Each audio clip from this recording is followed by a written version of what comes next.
There are stories we grow up believing.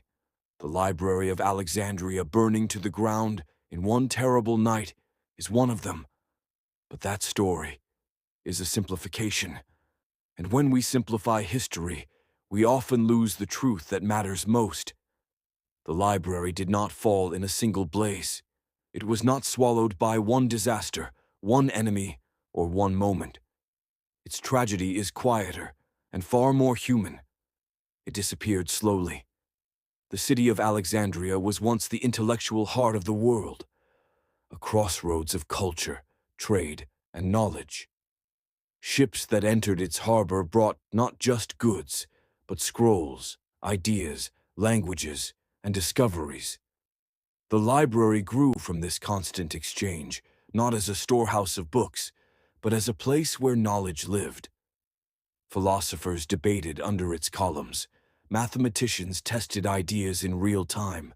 Astronomers mapped the night sky. Poets, scientists, scribes, working, learning, arguing, teaching. It was not simply a building. It was a world in conversation with itself. So what happened? Not one fire, not one event, just time and the slow turning of people's priorities. When Julius Caesar fought a civil war in Alexandria, part of the city burned. The flames reached some of the scroll warehouses near the port. A wound, yes, but not death. The library continued, weakened, but alive. Years passed, empires shifted, leaders changed, and like all things under new rule, what was once treasured was now merely tolerated. Funding faded, protection waned, scholars left. Silence settled in the halls that once vibrated with voices, not destruction, neglect. Later, when new religious powers rose, the old philosophies of Alexandria became uncomfortable. Knowledge that did not support the new worldview became unnecessary, even dangerous. Some scrolls were removed, others banned, some quietly stolen away by scholars hoping to save them, and many simply vanished.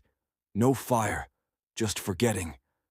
By the time the final blow came, the destruction of the Serapeum in 391 CE, there was almost nothing left to burn.